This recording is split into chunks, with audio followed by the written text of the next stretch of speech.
was the moment you decided that acting would be a good career choice? Well, it didn't sound like work to me. That's why I took it.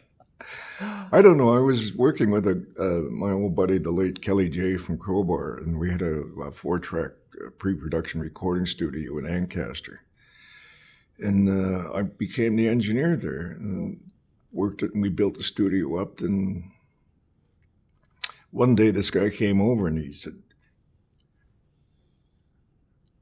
"Have you ever thought about acting?" And I said, "I don't know anything about it." Yeah.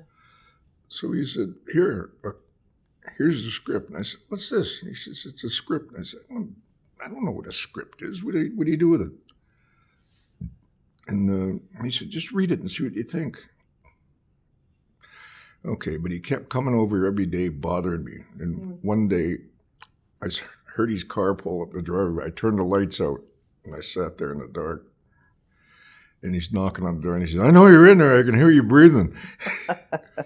So he came in, and I said, "Listen, you're going to bug me about this nonsense, aren't you?" And he goes, "Well, could I ask you again?" And I said, "Okay, look, we're going to cut cards. If you win, I'll do it. If I win, I'm not going to hear from you again, am I?" Really? Yeah. So we shuffle, and cut cards. I pulled up the 2 of clubs. Oh, so you became an actor. Yeah. Sounded like fun.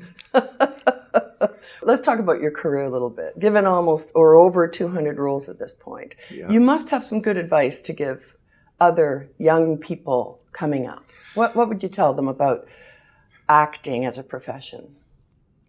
Do your homework.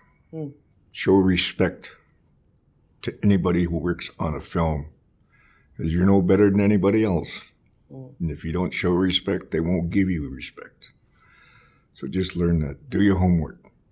Never mind going out discoing and drinking till 5 o'clock in the morning and coming in half hungover. And you just make yourself stupid. And people never really remember the good things you've done. They only remember the bad things. And that's what you'll be known for. That's good advice. Yeah. And make sure your fly's done up and don't leave your wallet in the dressing room. Okay. Oh my God. You like to mentor actors. You like to give them advice on set. Yeah. Any idea how much you've helped people? I worked with one kid. He always showed up and he had his script with him. And I said, "What's that?" And he said, "My script." I said, "Oh, can I see it?" That's nice. I crumpled it up and he looked at me. He said, "What'd you do that for?" And I said, "Let's get to work now." And he says, "Well, I don't know the scene." And I said, "Why not?" Right. "Well, I didn't look at it." And I said, "You come in here tomorrow and you don't know what you're doing, I'll kill you. Personally." Personally. And the next day he came in and he had his sides with him, but he wouldn't show me. We were just down here. But he learned his lesson after that. Do you think great performers are born or forged through failure?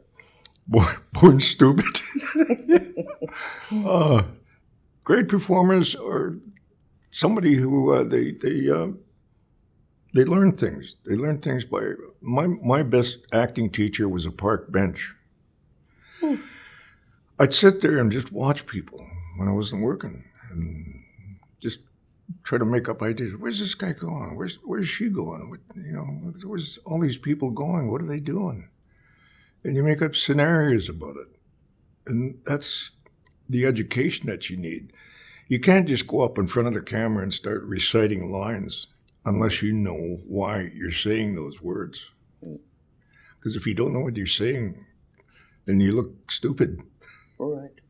So you never asked, "What's my motivation?" You've never asked, "What's my motivation?" Yeah, unemployment. Right. What keeps you rooted in Canada? My wife. And I like it here. I was born here.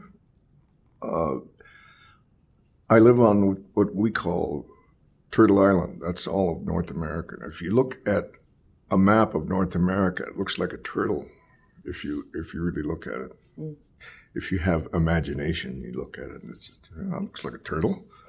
So we don't recognize the 49th parallel. And, but I like this part of the world. I like where I live, my little town of Stratford, Ontario. It's wonderful. People used to say, "Oh, God, Greene lives here now." Whoa. Now it's, "Hey, jackass, get out of the way."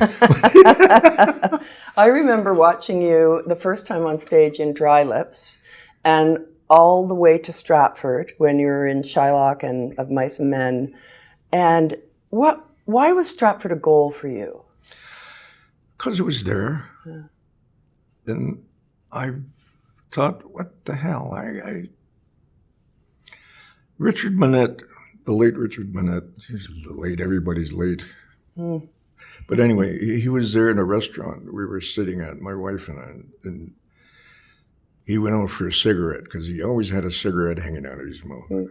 And I went out and I said, "Richard, how are you doing?" He goes, "Oh, this is Graham, how are you?" And I said, "I'm fine, Richard." "Oh, really?" I said, "I know it's your last season at Stratford. Would you consider having me there as part of the cast and company?" He goes, "Oh, that would be wonderful." And he when he gets a hold of you, it's like a pit bull hanging out of your pant leg. Yeah. You don't get over it.